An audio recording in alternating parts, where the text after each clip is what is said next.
bendiga.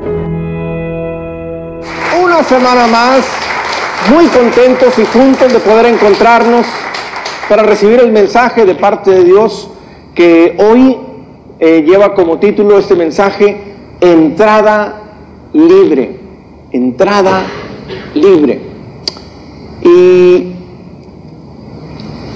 sabe, yo me puse a pensar un poquito acerca de qué pasa cuando nos invitan a algún lugar, algún evento, y después nos dicen: oye, pero no cuesta nada, la entrada es libre. Sabe, a veces llegamos a pensar que cuando no te cobran en un lugar por algo, a veces llegamos a pensar que eso no es bueno. A veces estamos tan acostumbrados a que yo tengo que pagar por algo, porque si yo pago y entre más caro esté, mejor es. Esa es la idea que muchas veces tenemos las personas, y pensamos que entre más paguemos por algo, pues mejor es lo que estamos adquiriendo. Y yo quiero hablarle acerca de nuestra salvación. ¿Qué es lo que la Biblia nos dice acerca de la salvación, iglesia? Mire, hay dos palabras que seguramente han escuchado y las seguiremos escuchando todo el tiempo en nuestro caminar con Dios. Siempre las seguiremos escuchando. Y esas palabras son misericordia y gracia. Misericordia y gracia.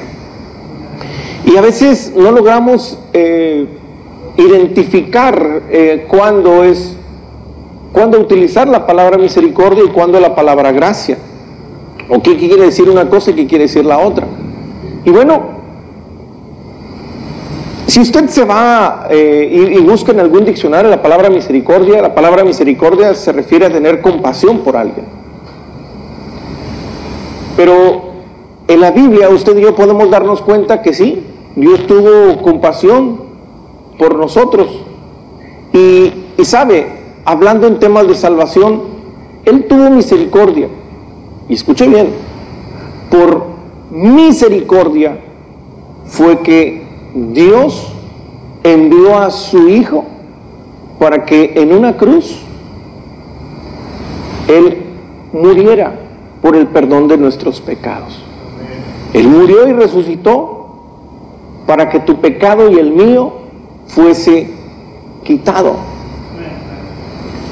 Es como si yo te dijera: sabes, hay un evento y es gratuito, no te cobran nada en la entrada. Él, por misericordia, fue que envió a su Hijo. Ahora, mucha gente ha rechazado esa misericordia. Mucha gente ha rechazado esa misericordia. ¿Qué es la gracia? Mire, por misericordia Él nos dio a su Hijo.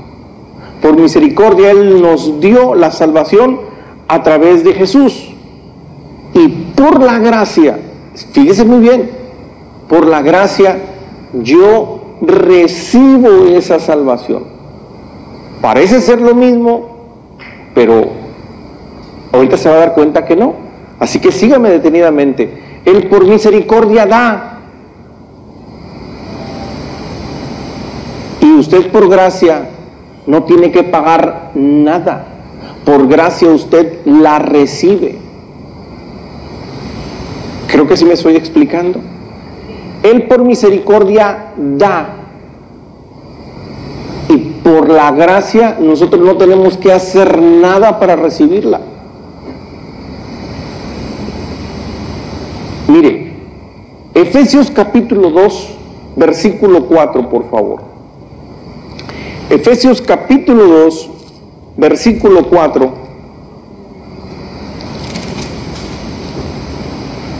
Dice la Biblia: pero Dios, que es rico en misericordia, por su gran amor con que nos amó,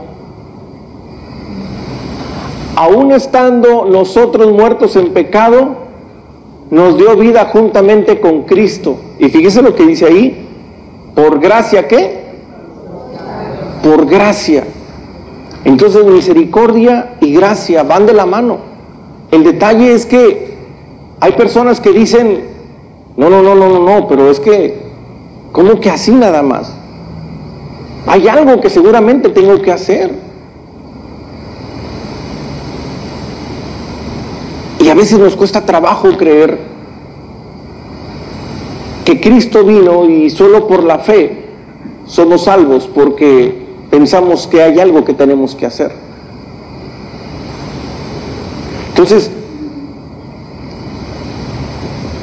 cuando yo estaba haciendo mis anotaciones para este mensaje, yo me imaginaba como cuando usted viene a la congregación. Usted viene a la congregación y la entrada es libre. No se cobra nada por entrar acá. Con la salvación es exactamente lo mismo. Dios envió a su Hijo. ¿Y sabe por qué nos dio esa gracia? Porque Él sabía que ninguno teníamos la posibilidad de pagar por esa salvación que Él nos dio. Nadie tenemos la capacidad de pagar lo que Él hizo por nosotros. Entonces, se imagina que usted llegue y ahí en la entrada usted diga, no, pero ¿cómo así? Yo quiero pagar algo, yo tengo que pagar algo. No, usted no paga nada. Y con la salvación es igual. Ahora, ¿qué pasa cuando, imagínese que Claudia está en la entrada? Ella llegó aquí a la iglesia y no se le cobró nada. Pero ahora que está ahí, de repente alguien llega y, ay hermanito, ¿sabe qué? Son 50 pesitos, échele para acá. Y bueno, la persona diría, sí, es justo, hermano, ahí te van 100. Y luego llega otro y dice, ay, pues ya me gustó esto, no, ¿sabe qué? Mejor de a 100 por cabeza. Y nos puede parecer extraño y nos puede causar risa. El detalle es que esto sucede en la vida espiritual y en la mayoría de las iglesias, porque nosotros por gracia hemos recibido la salvación, pero después queremos que otros sí paguen por esa salvación. Es decir, nosotros, usted y yo, a través de la fe, hemos recibido la salvación. Y después queremos enseñarle a otras personas que para que usted pueda ser salvo, tiene que hacer esto y esto. Y que eso no es lo mismo que cobrar la entrada en un lugar donde no se debe cobrar. Es exactamente lo mismo. Es exactamente igual. Entonces yo no puedo decirle a usted, necesita hacer esto y esto para ser salvo, porque entonces yo le estoy echando mentiras. Usted y yo, por gracia, sin ninguna obra, solo creyendo, recibimos lo que por misericordia Dios hizo por la humanidad. Porque todos, absolutamente todos nosotros, sin Cristo, estábamos perdidos, destinados a una muerte eterna. Pero por su gran amor y misericordia envió a su Hijo. Y por la puritita gracia, usted y yo no hacemos otra cosa más que creer en ese sacrificio, y con eso es suficiente para que usted y yo digamos, Señor, gracias por esa salvación eterna que tú me has dado. ¿Cuántos dicen amén? Amén.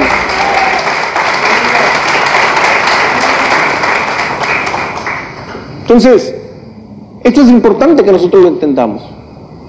¿Qué es la misericordia? Lo que Dios nos da. Y por gracia, usted y yo la recibimos. Es decir, no tenemos que hacer ninguna obra. Ahora, no porque usted y yo no tengamos que hacer ninguna obra, entonces nosotros hacemos lo que queremos. Es decir, la entrada es gratuita, a usted no le cuesta nada. Pero si usted adentro de la congregación empieza a escupir, pues alguien le va a decir, oiga hermano, no escupa. Si usted empieza a tirar papeles, seguramente alguien le va a decir, oiga hermano, pues recoge ese papel.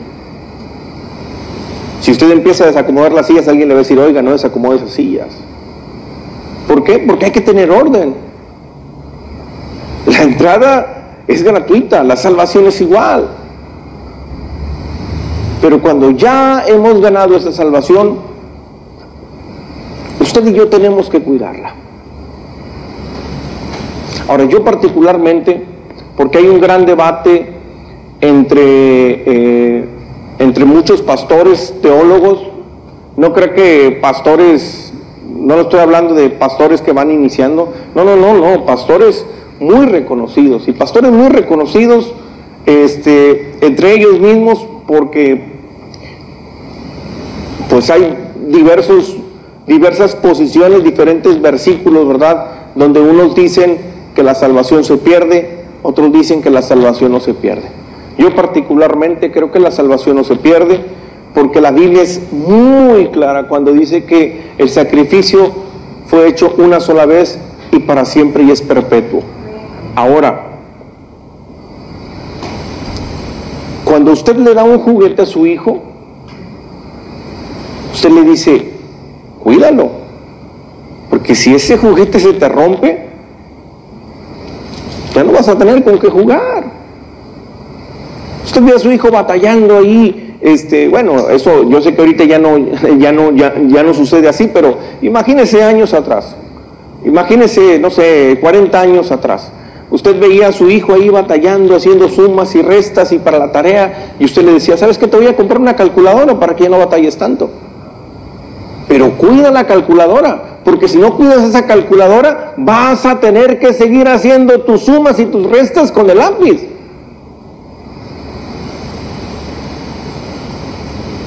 La calculadora que yo le di, yo tuve misericordia, porque me compadecí de verlo ahí batallando. Pero esa calculadora que te di, cuídala, porque va a ser útil para ti. Va a ser útil para ti.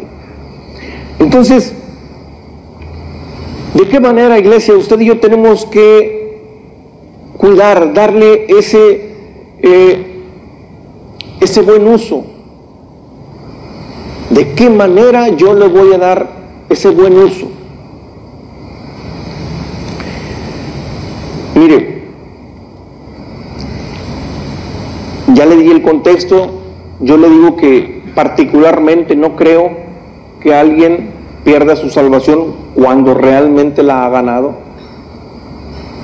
Yo particularmente creo eso, pero también existe algo que la Biblia le llama como apostasía, como cuando alguien renuncia a algo. Yo no te corrí, tú renunciaste.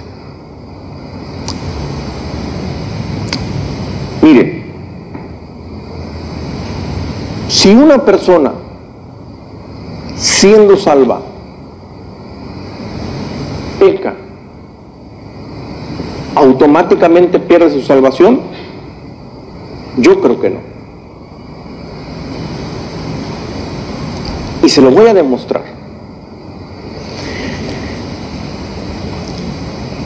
Y le voy a decir por qué usted y yo no tenemos que hacer mal uso de la gracia. Juan capítulo 8, versículo 10. Juan capítulo 8, versículo 10 y 11.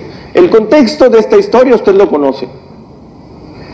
Llevan a una mujer en pleno acto de adulterio, la llevan delante de Jesús, y entonces pues Jesús, movido a misericordia, supo qué hacer, cómo resolver ese asunto para que esa mujer no fuese apedreada.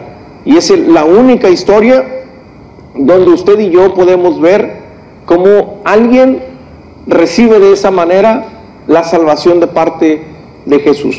Entonces, ya una vez que todos los que querían apedrear a esta mujer empezaron a irse, llegamos a este punto. Y dice, enderezándose Jesús y no viendo a nadie sino a la mujer, le dijo, mujer, ¿dónde están los que te acusaban? ¿ninguno te condenó?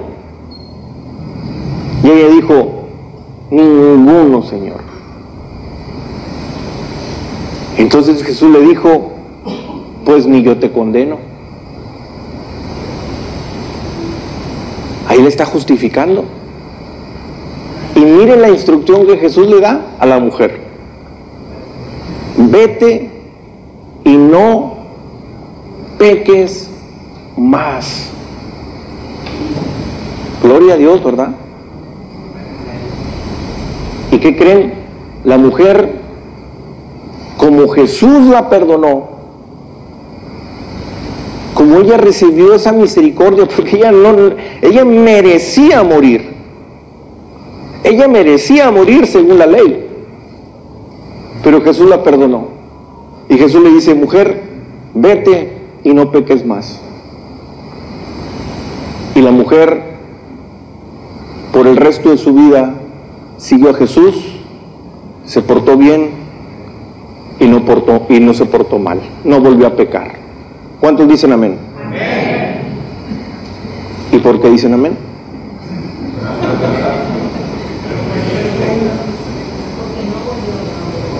Porque no volvió a pecar. ¿Quién dijo eso? Levanta la mano. Ándele. Esa mujer jamás volvió a pecar, ¿verdad? ¿Quién cree que esa mujer jamás volvió a pecar? Iglesia, claro que volvió a pecar. Claro que volvió a pecar. Y si usted está aquí sentado y piensa, no, pastor, yo no peco, le tengo que decir una cosa y perdóneme. Si quiere algo conmigo, métase con Raúl. Pero usted también es un pecador. ¿Sabe por qué? Porque nadie, absolutamente nadie puede no pecar. El único justo y perfecto fue Jesús. El único justo y perfecto fue Jesús. Cuando la gente viene y me dice, pastor, fallé, hice esto, ¿yo qué tengo que hacerles? Yo no puedo volver a decirles, ¿sabes qué? Tienes que creer en la muerte de Jesús. No, él ya fue salvo. Lo que tengo que hacer es restaurar a esa persona. Arrepíntete delante de Dios, no para que seas salvo, para que tú te restaures. ¿Qué es lo que Jesús le está diciendo a esta mujer? ¿Ves el problema del que ya te salvé? Vete, mujer, yo no te condeno, estás salva, pero eso no lo vuelvas a hacer, porque si tú lo vuelves a hacer, vas a volver a estar en la misma condición. Y yo creo que aquí ya usted me está entonces entendiendo. Cuando usted hace algo, mire, todos los días usted y yo vamos a pecar, todos los días. Si usted un día en la noche dice, Señor, por si acaso pequé, usted todas las noches vaya y dígale, Señor, perdón por todos los errores que cometí hoy, porque todos los días cometemos. ¿Usted cree que yo no me equivoco? Claro que sí. Y si no, pregúntale a mi esposa y a mis hijos. O sea, todos pecamos. Todos. Y le digo que hace poquito alguien se acercó, de verdad muy quebrantado. Y me dice, pastor, fallé. ¿Y de qué manera restauré a esa persona? Le dije, ¿tú crees que Jesús no sabía que pasarías por esta situación y que lo harías? ¿Usted cree que Jesús no sabía que usted y yo fallaríamos? Y aún así fue a la cruz. Él ya sabía, iglesia, que usted y yo no seríamos perfectos, porque si hay alguien que fuera perfecto, entonces ¿para qué vendría Jesús? Él vino porque nadie de los que estamos aquí somos perfectos, todos somos imperfectos. Entonces, a mí me da luego mucha tristeza cuando alguien, estando en Cristo, ya recibiendo la salvación, de pronto viene y me dice, ay, pastor, ore por mí, es que el enemigo. A ver, ¿qué te pasa? Es que los de CFE, mire, me están cobrando una multa de miles de pesos. Salvo, Oye, y se pone uno a platicar, oye, pero platícame, a ver qué pasó. No, es que cuando llegaron yo le había puesto un diablito, pero yo le aseguro, pastor, que nada más lo puse por una noche y era para que no le diera calor a mi esposa. Siempre las esposas, ¿verdad? Y luego todavía quieren que vengan, o sea, todavía vienen conmigo y ore por mí.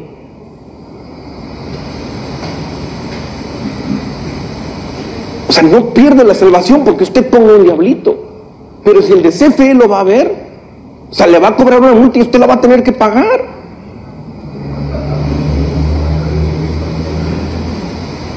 Pastores, que me echaron de ese lugar y resulta que en ese lugar usted estaba de invasor.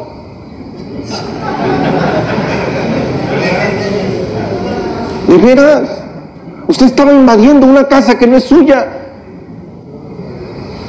Usted es salvo. Un poco sinvergüenza, pero es salvo.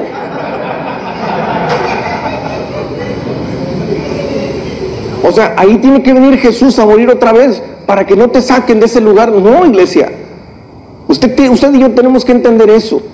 Si usted realmente, escúchelo bien, si usted realmente ha creído que Jesús en una cruz pagó por sus pecados, usted es salvo. Y eso nadie se los puede quitar, porque Jesús mismo dijo: de mis manos a mis ovejas nadie las puede arrebatar. Amén. Pero el pecado trae consecuencia. Y hay alguien que está esperando así, mira. La Biblia dice que el diablo anda como león rugiente viendo a quién devorar. Si usted está juntándose con personas que no se debe de juntar, haciendo negocios con gente sin vergüenza, después no venga a decirme: pastor, ore por mí. No, usted no ha perdido la salvación. Pero usted y yo tenemos que, usted y yo ahora tenemos que tener una vida diferente, iglesia. Y eso no tiene nada que ver con la salvación. Hay iglesias donde todavía le dicen: si usted escucha a Luis Miguel se va a ir al infierno. No se va a ir al infierno. Pero tenga cuidado con lo que escucha. Tenga cuidado con lo que ve. Tenga cuidado. Entonces, es importante que usted y yo entendamos esto, porque Dios quiere que usted y yo realmente tengamos una vida. Jesús dice, Juan 10:10, yo he venido para darles vida y vida en abundancia. El problema es que el promedio de la iglesia no está viviendo así. Porque el promedio de la iglesia se sigue todavía haciendo cosas que no debe, siendo influenciado. El resto, la mayoría de la iglesia, una gran parte de la iglesia, desafortunadamente, no lee la Biblia y toma malas decisiones. Ahora, cuando viene esa persona y me dice: es que CFE me puso una multa, el diablo me está atacando. No lo atacó con ese recibo, lo atacó desde el momento en que te dijo: tú ponle el diablito y no pasa nada. ¿Sabe? He contado alguna vez ya este testimonio. Hace algunos años estaba yo al frente de una célula y llegó a la célula una persona con mucha necesidad. Y recuerdo que después de cada enseñanza, después de cada estudio, él se iba llorando a su casa por cómo Dios lo había tocado, pero también por la necesidad tan fuerte que tenía. Casi que le poníamos ahí, yo le decía el discípulo chillón, porque siempre se la pasaba llorando. Pero un buen día sus lágrimas eran diferentes, pero estaba llorando. Y al final, él siempre un poco callado. Y ese día dice: saben, yo quiero darle un testimonio. Y resulta que creo que no tenía trabajo, o sí tenía, pero los ingresos no le alcanzaban, eran muy pocos. Y entonces dice, pues me acabo de salir de mi casa, él es eléctrico. Bueno, entre las muchas cosas que hacía, él sabe de electricidad. Dice, me acabo de salir de mi casa y me fui a vivir a la casa de una tía y me prestaron ahí esa casa para vivir por un tiempo. Y entonces digo, oye, pero ¿por qué te fuiste de tu casa?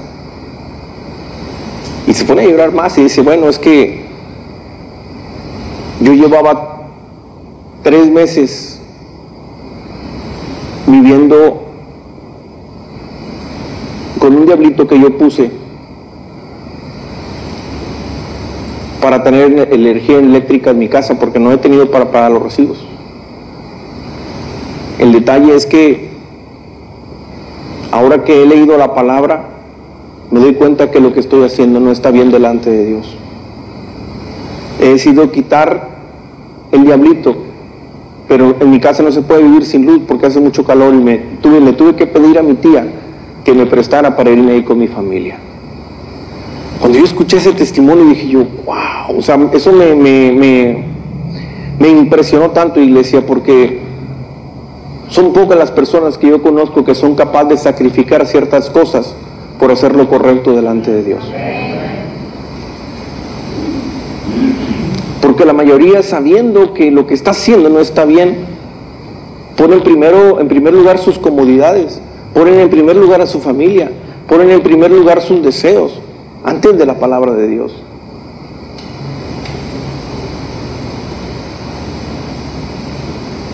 Cuando nosotros hemos recibido la salvación, la salvación no está condicionada. Solo creer en el sacrificio de Jesús. Pero el que hacemos después de la salvación va a influir mucho en cómo vas a vivir aquí en la tierra, iglesia. Va a influir muchísimo. De repente muchas personas, es que pastor, estas personas están hablando de mí, son de la iglesia. Pues sí, pero ¿qué hiciste para que estuvieran hablando de ti? Es que me están haciendo bullying porque me pinté el pelo. ¿Y quién te dijo que te pintaras el cabello, verdad? ¿Quién te dijo que hicieras esto? ¿Quién te dijo que te vistieras así? O sea, ¿por qué no cambias tu manera de vestir? ¿No quieres que te critiquen? Si en la iglesia te van a criticar así, porque no te estás vistiendo decentemente, ¿me explico? Entonces generalmente queremos que Dios cambie las cosas, pero nosotros de nuestra parte dar poco. Dios quiere que usted y yo vivamos una vida plena. Y le repito lo que dice Juan 10:10. Él ha venido para darnos vida y vida en abundancia. Pero dice que, por el contrario, el diablo ha venido para robar, matar y destruir. Y aunque usted sea salvo, él va a querer seguir destruyendo, él va a querer seguir matando y él lo va a seguir atacando. Así que pilas, iglesia. Amén. Le damos un aplauso al Señor.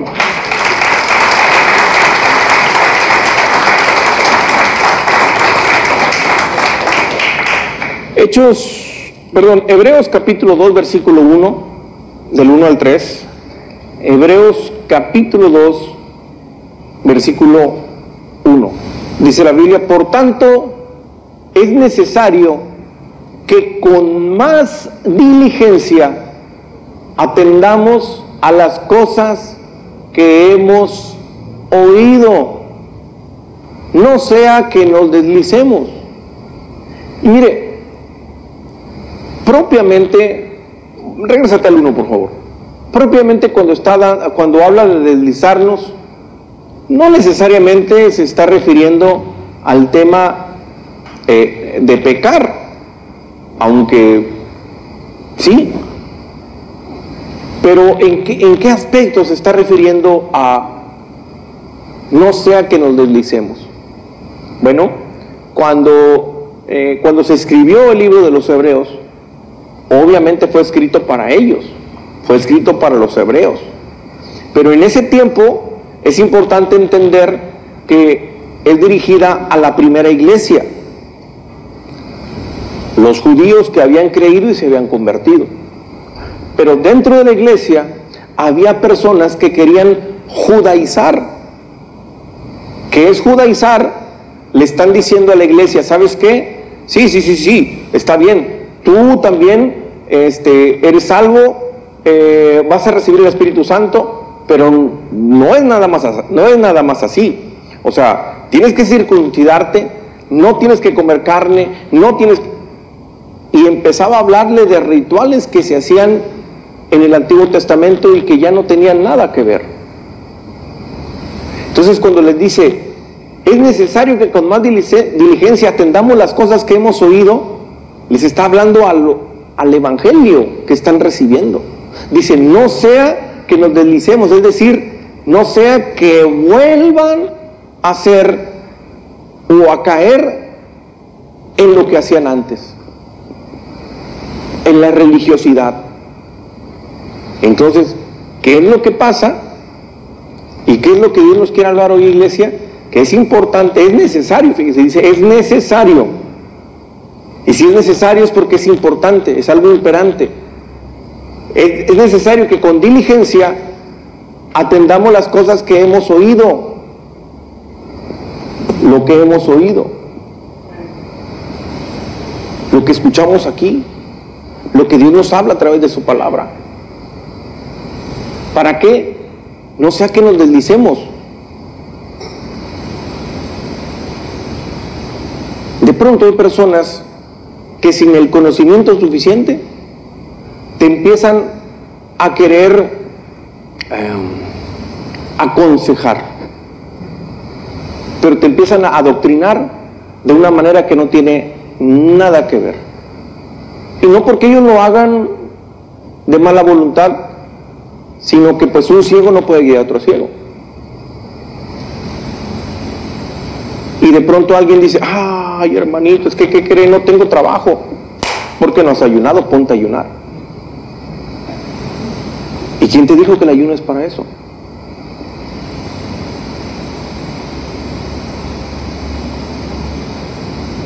No, es que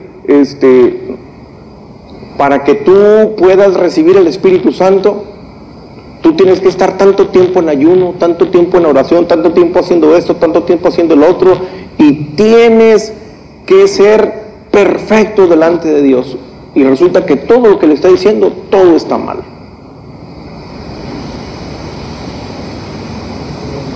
Vuelvo al primer ejemplo. Es como si usted se queda en la puerta y a cada persona que entra, usted le cobra. No es así. A veces queremos usar el ayuno como para que Dios me dé favores. Y no es así. Entonces, usted quiere saber qué pasa cuando usted y yo oramos, ayunamos. Bueno, pues vaya con la pastora o con alguno de los líderes autorizados, porque no todos están autorizados para darles este tipo de enseñanzas. Hay personas que de verdad tienen ese don del servicio que es tremendo, pero muy poca capacidad, porque no leen.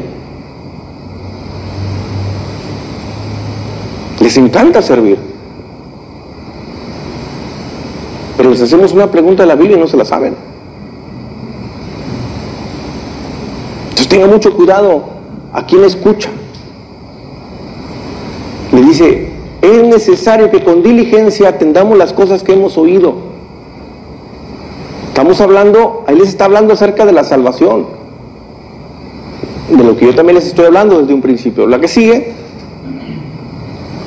porque si la palabra dicha por medio de los ángeles fue firme, fíjese bien, y toda transgresión y desobediencia recibió justa retribución, ¿qué nos está diciendo aquí? Que todas las consecuencias, todo lo que hemos vivido, pues no le eche la culpa a Dios. ¿Sí me explico? Los pecados que usted y yo cometimos tuvieron una retribución, pero es justo. Porque si usted y yo estábamos haciendo las cosas mal, pues no esperemos que nos vaya bien haciendo cosas mal. Y después dice, ¿cómo escaparemos nosotros si descuidamos una salvación tan grande? Y ahí es donde la mayoría de los teólogos se agarran para decir, ahí está. Si descuidamos la salvación se pierde. Pero si leemos bien el contexto, la verdad me queda duda. Yo creo que la salvación, cuando la has ganado realmente, yo creo que no se pierde, porque la Biblia tiene muchísimos versículos donde podemos afirmar esto. Ahora, dice, ¿cómo escaparemos nosotros si descuidamos una salvación tan grande? Pero en el contexto, escuche a lo que se está refiriendo, a las consecuencias de nuestro pecado. Es decir, ¿cómo escaparemos nosotros? ¿Cómo a nosotros no nos va a pasar? En pocas palabras, ¿qué nos está enseñando ahí la Biblia? Que aún habiendo recibido tú y yo la salvación, no nos podemos escapar de las consecuencias de nuestros errores. Y para no caer en errores, es importante atender con diligencia lo que hemos oído. La fe viene por el oír, y el oír de la palabra de Dios. ¿Amén? Amén. Dele fuerte el aplauso al Señor.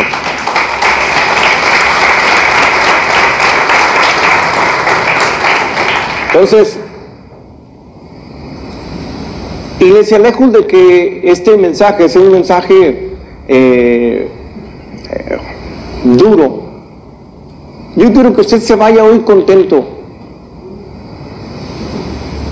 y se vaya contento con esto.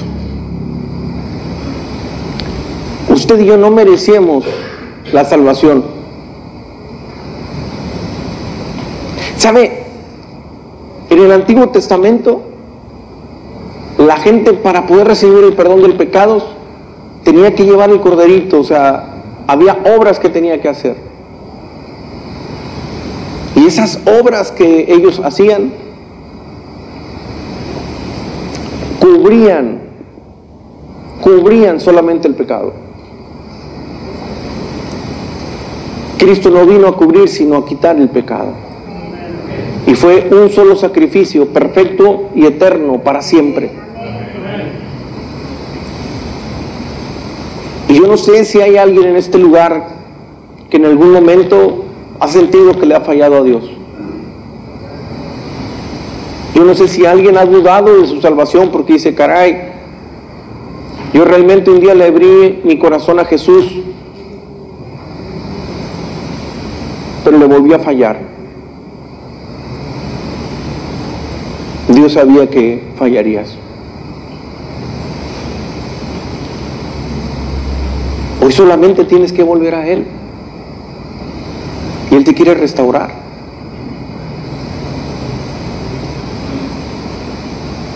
Tu nombre sigue estando en el libro de la vida.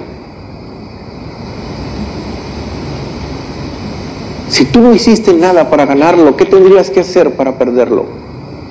Piénsalo.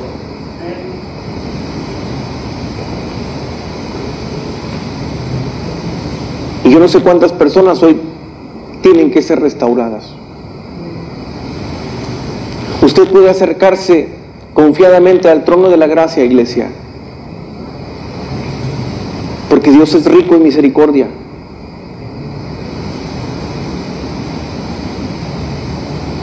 ¿Cuántos dicen amén? Amén. Le damos fuerte el aplauso a nuestro Dios.